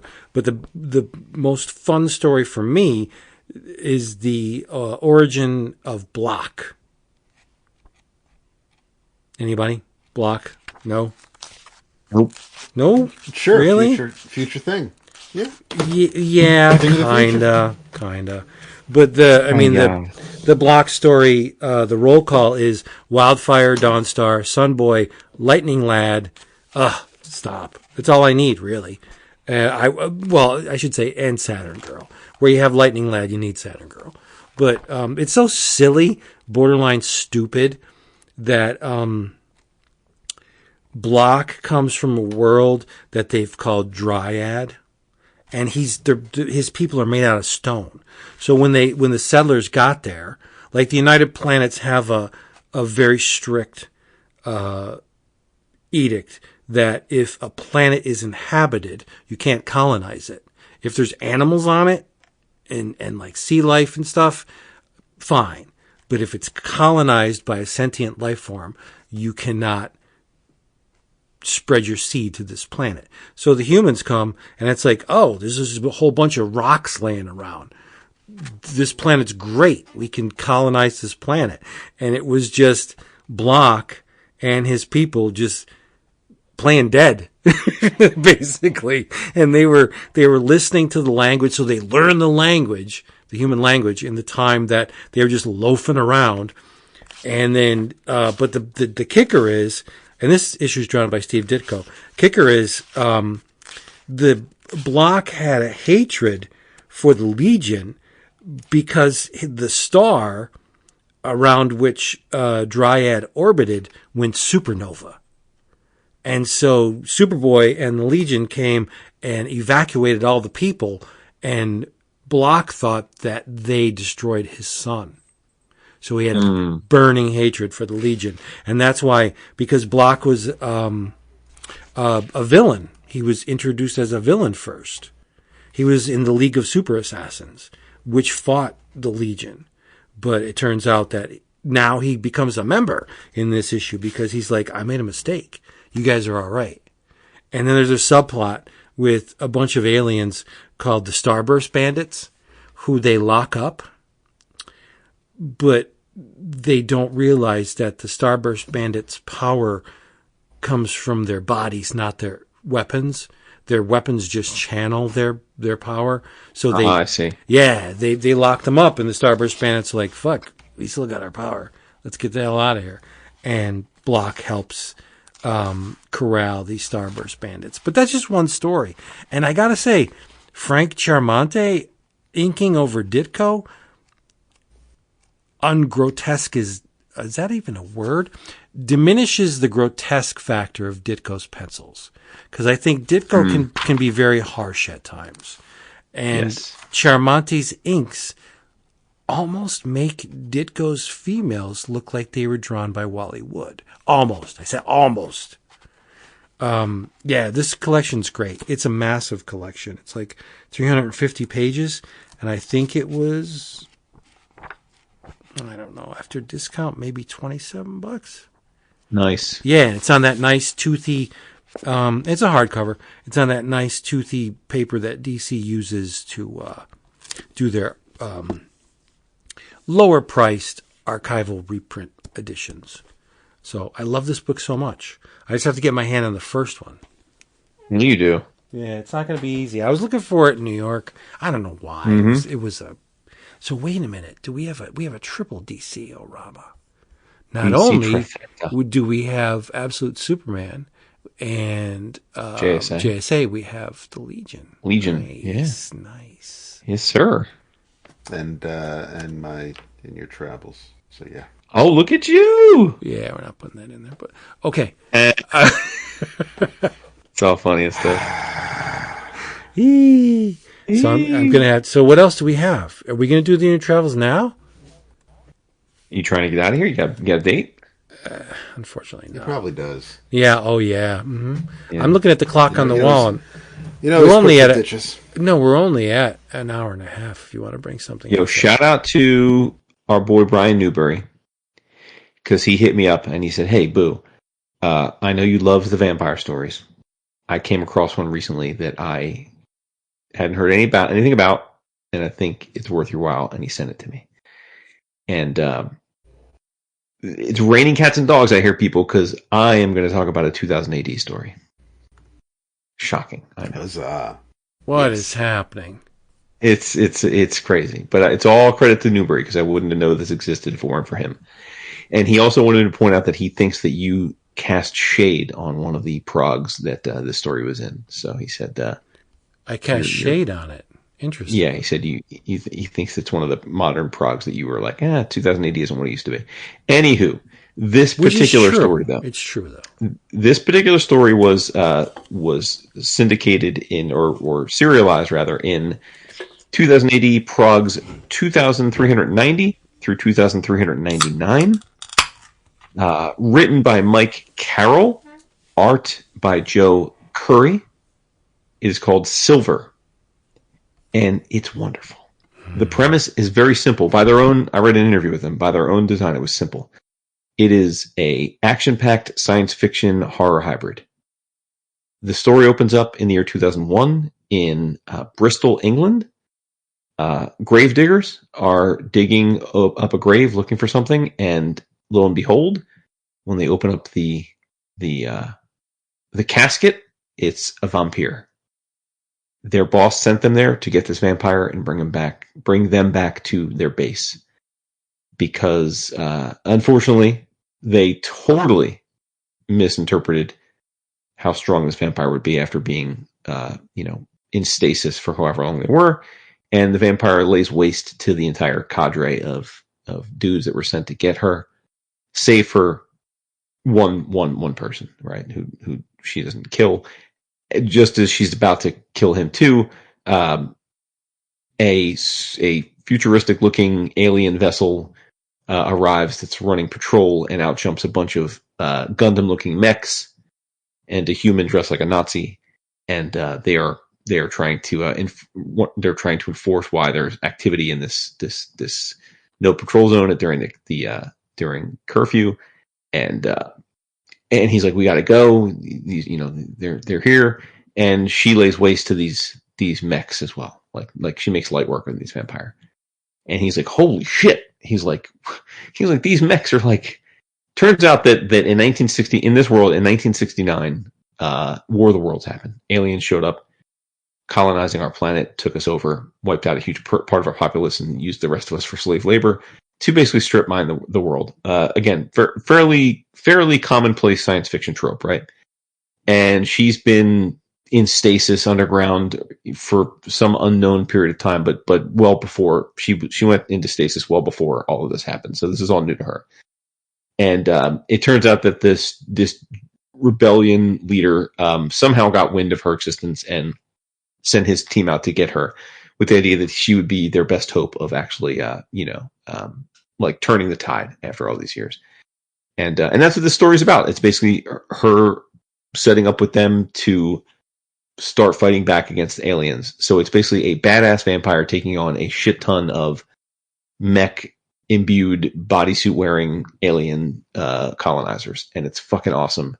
Joe Curry's art is incredible. For those that don't know his work, it's very much in like the Farrell Dalrymple school, like Dalrymple, Brandon Graham, Michelle Fife, like that vibe. Like it's distinct from those three, but I think it's evocative of that style. So if people are more familiar with those names, you kind of know what you're getting into. Like indie comics kind of style, like exaggerated anatomy, pretty free lines, like definitely not like a rigid, like hard and fast structured line work, but really expressive and detailed where it needs to be. And I think like totally worked for this. I thought it was an absolute hoot, man. It was 9 chapters. Unfortunately, I didn't know when Brian sent it to me, like it ends on a cliffhanger because it was part 1. So part 2 is coming, but I assume we'll have to wait at least a few months for it to start. So I'm bummed about that. We didn't get a resolution, but it was awesome. I mean, I didn't know I needed aliens versus vampires in my life until the story. So now I need aliens versus vampires in my life. Like I need like a Dracula versus Predator movie. I need all these things because it's great. And this idea that a single vampire, now she's 500 years old, so in vampire mythos, that means she's probably hella powerful. But the fact that like one vampire can lay waste to, like hundreds of aliens who have taken over the planet and completely like dismantled all the world's military forces is pretty badass. And I'm here for it. Y'all know how I rant for the vampires. So much love to Brian for turning me on to this. Much love to 2000 AD for putting the series out.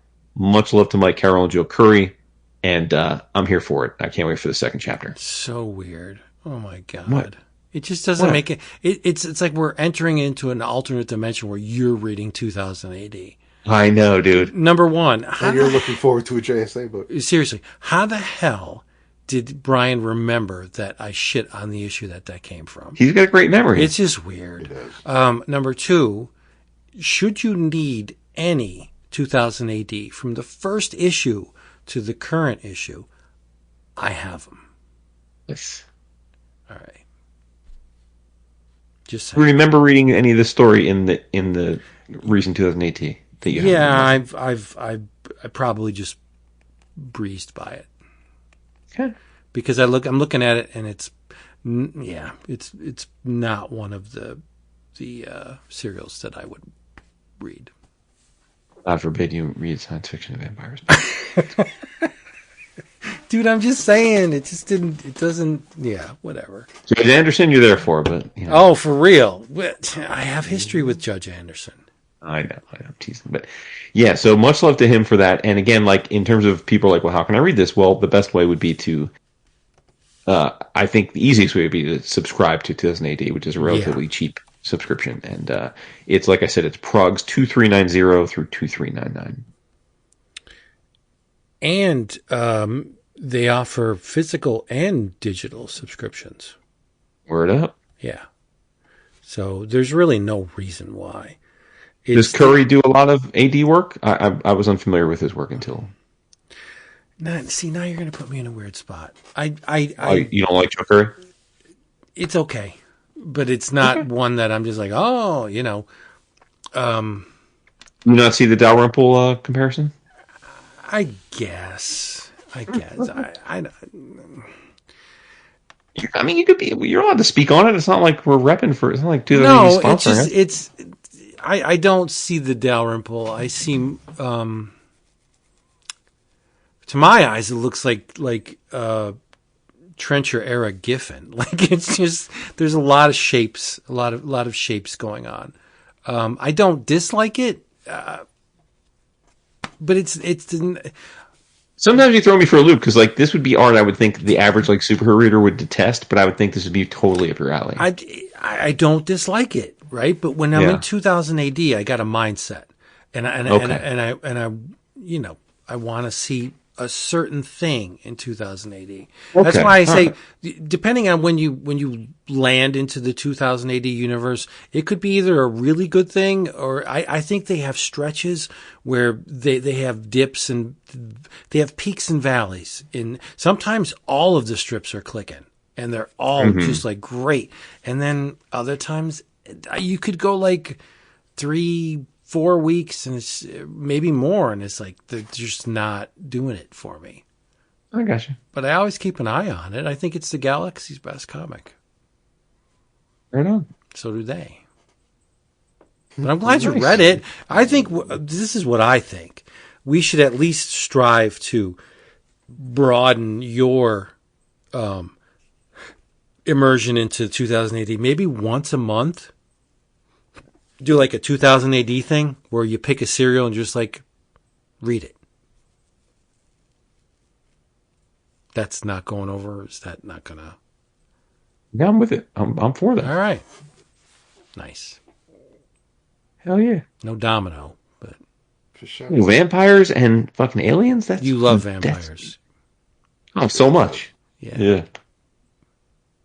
There's lots. Plus, I love that they named the series Silver because the vampire her name is like Countess de Silva.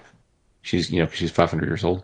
Mm-hmm. And dude homie that like discovers her just can't remember her name, so he keeps calling her Silver. So it's a diss. No. He just keeps being like, this is like Silver, and then she's like, it's de Silva. Right. Yeah. So he doesn't concern himself enough with her to actually. Well, to his credit, he's basically like staying alive by the very like skin of his teeth here. It's like he's got other things on his mind. Like living. Can I live? So tell me, without being specific, what'd you think of the last episode of Daryl Dixon?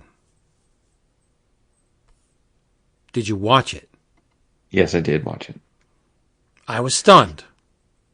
Stunned, really? Okay. Yeah, I expected it to go into very dark places, and they're just like, oh, you mean you thought one of them was going to die, or both of them? Oh, yeah. No, I didn't think Daryl was going to die. I thought Carol was going to die. You thought she was going to die? Yeah, because the damn arc is called the Book of Carol. And thematically, let's close the book on Carol. I thought, okay, she's going to die. But, okay. I mean, I'm grateful that she didn't, but no, I guess that's a spoiler. Yeah. But, no, it was just an odd ending, don't you think? Yeah, I mean, I thought it was fine. Like, basically, it's like season 3 is going to be Carol and Daryl without the encumbrances of all the people he came to care about. Good. Yeah, we don't need to keep. Yeah, but I'm saying it was basically like a MacGuffin to get it back to what probably they assume people really want to see, which is those two together, right? Right. That's what I want to see. There you go. I've been all up in the Fear of the Walking Dead, though. The kid grew on me, Dad. The kid grew on me. What, the junkie? Yeah, he's all right. Once they get on the boat, he's fine. Yeah, once he starts coming into his own and like stops being like an entitled junkie little prick, he's all right. He's all right. Yeah. I just have a problem with the stepdad and Chris. I think they're both annoying as hell. Chris is whack, but I mean they get rid of him pretty quickly. Oh yeah, he's done. But I think the stepdad is like, he's got, like, who do you want to be? You know what I mean? Do you want to be the protector or do you want to be the berserker? Yeah. What are you? I don't get it. But whatever. Yeah. I haven't People seen... be crazy in these worlds. Like, the whole thing, like, fucking, like, sacrificing people to, like, this whole thing's stupid. Like again, like, not to say people are stupid in general, so, like, it's perfectly plausible that it's perfectly plausible that kind of thing would happen in this if we got zombie apocalypse. But like, it just cracks me up. It's like, really, like, you think feeding someone every day to these zombies is going to keep them at bay? Like, that's you're going to run out of people pretty soon. But the thing is, it's not just plain old stupidity; it's religious based stupidity. Yes, it's faith-based, which is like that's even worse. Yeah, for sure. All right, hey everybody. Thank you for being here with us one more time around. We hope you come back next time. In the meantime, there's a laundry list of things we want you to do. Number one, we want you to save money on your favorite comics or the comics that you need in your life and considered maybe were too expensive at Amazon. You go over to cheapgraphicnovels.com and I guarantee you that there'll be less there. OGNs, manga, trade paperbacks, omnibus editions, all that stuff priced to move. you're going to get an email confirmation when you place your first order. Make it small, but tasteful, right? 1 or 2 things. And you'll get an email from Max saying, thank you for ordering for cheapgraphicnovels.com, blah, blah, blah. You're going to reply to it saying, my buddies at 11 O'Clock Comics sent me.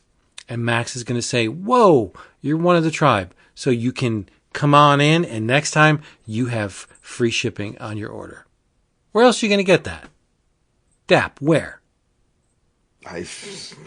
Right? Bro. Nowhere. Plus, if you listen to this here thingamajig on Spotify or Apple or anywhere you've listened to it, maybe even YouTube, leave us a like, subscribe, or how about a little bit of a user review would be great. That's awesome, because the algorithms are very important, and while I poo-poo them, they do matter. They really do. So if you would like to contribute in a way that doesn't cost you anything other than your personal time clicking on a keyboard, we would really appreciate a thumbs up or a star rating or actual words would be great. Last but not least, remember, patreon.com/11 o'clock comics. Lots of good stuff. Plus, you get hours and hours and hours of stuff that nobody else gets to hear. Oh, I have to look at my list because I actually forgot what I read. Let's see. Oh, yeah. I'm not going to go too deep on this. Beers are kicking in. What's the matter? I said those 10% ABV beers are kicking in. They're 8, but anyway. I'm not going to go too deep on this, but Jason actually said this on the Slack, and I have to echo his sentiments. He said something along the lines of, thank goodness, or they're a godsend, the New York Review of Comics. For sure, dude. New York Review Comics. Because I recently received a book that may very well be one of the best things I've consumed all year. And it is Distant Ruptures by my dude CF. It is a selection of comics from 2000 to 2010. Dan Nadell appears within these pages. There's a back matter interview with CF, but it is an oversized magazine-sized hardcover of a lot of the self-published books that are comics that CF published between the years of 2000 to 2010. And it is just, it's amazing. CF is one of those guys that I hold in very, very high esteem. Yeah, along with, Brian Chippendale and Matt Brinkman and the Four Thunder guys, the Paper Rodeo guys. Picture Box, shout out. Yeah, big time Picture Box shout out. But I'm not going to repeat myself. New York Review Comics is the new Picture Box, without question. Yeah, for sure. Yeah. This thing is in color and black and white. And if you've never read CF's comics, well, you better brace yourself, because everything in the CF universe is mutable. His line, the structure of his sequentials, the narrative characters will interact with the infinite on a whim. They just change into from anthropomorphic to writhing masses of interlocking shapes. It's insane. Also, CF likes to use the process of existing in his work, meaning smudges, digital artifacts, torn paper edges, different color paper. The actual process is as much a part of CF's sequentials as the line work themselves. And one thing that really struck me as I was going through this volume, and I should have realized it before, but memory and all that, CF doesn't draw shadows.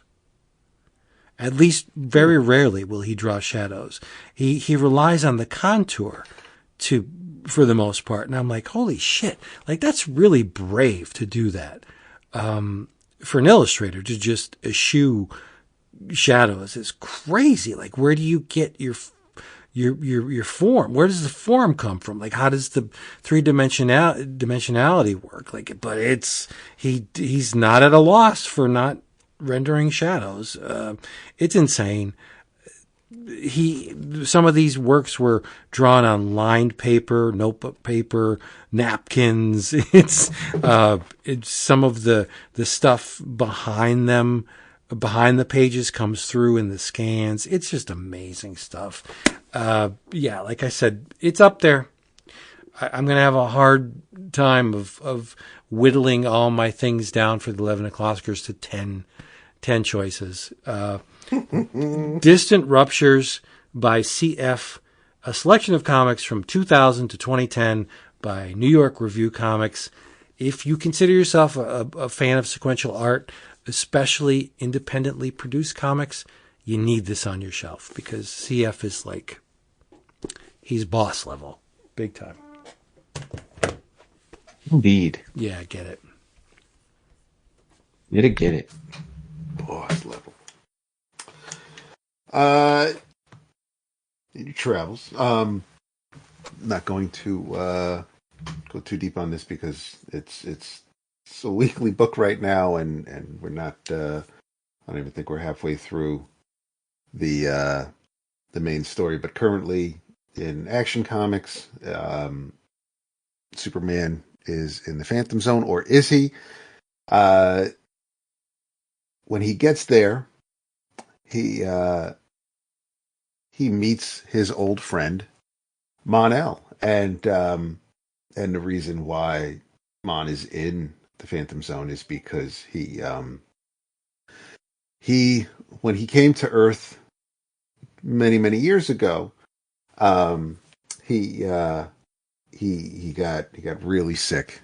Basically, there's like a virus in his blood, and the only way to save him was to, until they could find a cure, was to put him in the Phantom Zone because your metabolism is in stasis. I mean, you're ethereal anyway, but at least you won't get worse. But what's neat is that we have like basically a 1-page origin of when Mon-El came to Earth and Clark met him.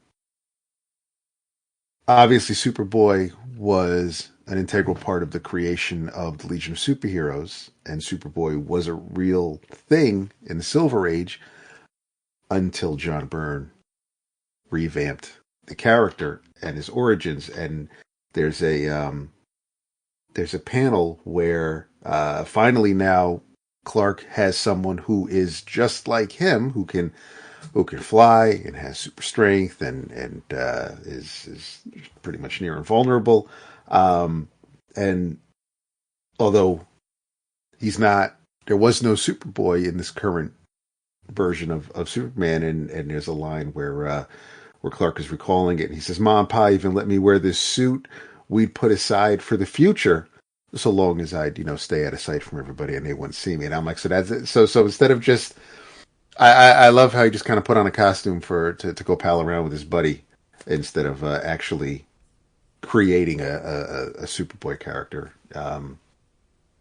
in the current New 52 or all in post Rebirth era. But the I didn't understand when I spoke to Clayton Henry at New York Comic Con, even though he's drawing and he's been working on this story for about a year now, he said, and so he's drawing all 12 parts of the Superman stuff, but each issue, even though there's a Supergirl backup tale, there is a 4 to 5 page story with the Superman of China and Connor Kent, Superboy, and so they're dealing with a basically it's a heist story where someone has the Royal Museum has stolen all the artifacts, basically stolen everything within the Fortress of Solitude. So that's their side quest. and Superman being in the Phantom Zone. But because there's no sun, he's wearing these basically these like solar powered bracelets that are able to keep him using his powers sparingly. And but of course something bad happens, and he kind of exits the Phantom Zone, but he doesn't come back to his Earth. He goes into the past, and that's. I mean, if you see the cover of the latest issue, then there's no surprise there. But it was a pretty neat reveal reading the story as it was unfolding. But yeah, in your travels, for a nice lengthy tale, check out Action Comics. Gobsmacked that Dap talked about Action Comics. Shocked. We started with Superman. I got in with Superman. Come on. That's what I'm saying. Yeah, it's a circle of life. Well, as if my talking about 2000 AD wasn't enough to blow his head. In your travels, I want you all to read a Josh Simmons comic. It's what? Yeah, don't go too deep. I know. It's coming in my box. Okay. Yeah, so that's what I'm doing in your travels. In your travels, please check out Jessica Farm. It's a beautiful hardcover. It collects what, as I understand it, is the first of a potential trilogy of stories written and drawn by Josh Simmons, who is one of Vince's boos. Jessica Farm is the name of the character. She also happens to live on a farm. But the conceit here is that in addition to the myriad of other comic work he's done over the last 25, 30 years, starting in January of 2020, Josh drew 1 page per month of this story, every month without fail. So we're at 24 years and counting. And this collection is of the first 23-ish years of that. And it's a wild romp, man. It's fucking wild as hell. It's basically, like in a lot of ways, it reminded me of Alice in Wonderland, but a much more like sinister, violent, sexual version of it. I would say for me it was more memorable and notable because of the conceit of the idea of doing a page a month versus like any particular narrative. Like I think the story's pretty asynchronous. Like I don't know that, like it goes all over the place, but it would make sense because it's whatever's on Josh's mind each month for 24 fucking years, right? So like you're gonna have a lot on your mind over 2.5 decades. And it's really fascinating, again, as a fan of art, of comic art, to see him and his storytelling evolve from 2020,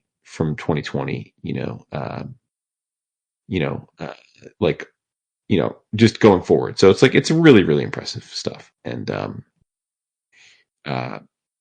like I said, at a deference to Vince, I'm not going to get into specific details, but it's a dark story with lots of violence and sex and horror. Yeah, it was done by Josh Simmons, right? So yeah, exactly.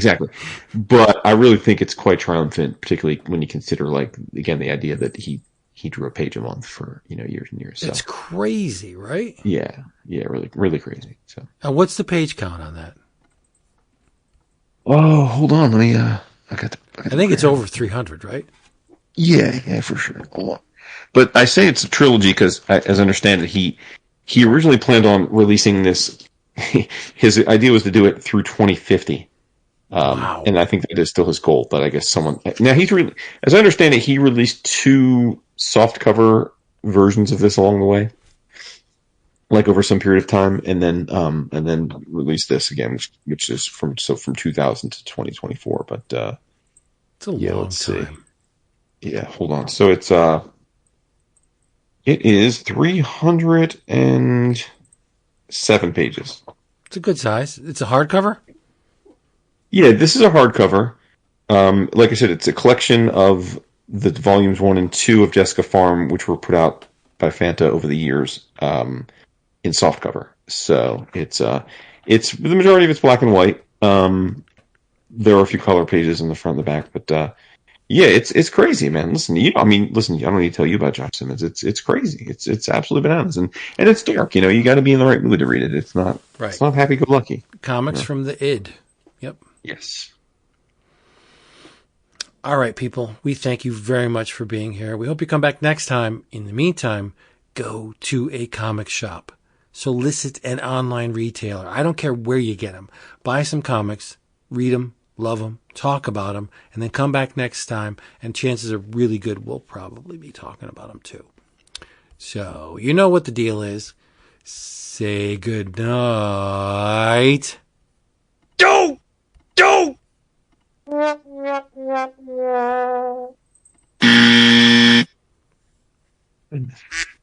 Dave. just running through them. Yeah. But did you notice? Don't! Yeah, it's pretty cool. Don't! When's he going to do it? I said, David. He's waiting. It's got a clock on. You know he's got the stopwatch. Well, I already said it. Like a long time. Did we lose him? I don't know. He's muted. I don't know why. What's up with He's that? muted. That's weird. I pulled a Jason. All right, so good I'll fucking night. He lost his fucking mind. Boom, boom, bah. Should we bring up the soundboard? I think we should. David. Thank you. They're there for you. All those people. It's They either have little tiny wooden... Emotional damage! They either have little Hello, tiny Steven. wooden shoes on. And they're doing a little dance just for you. Or it's a Jiffy Pop. Or Jiffy Pop would work. We have to investigate Discord and see if we can block certain people from you.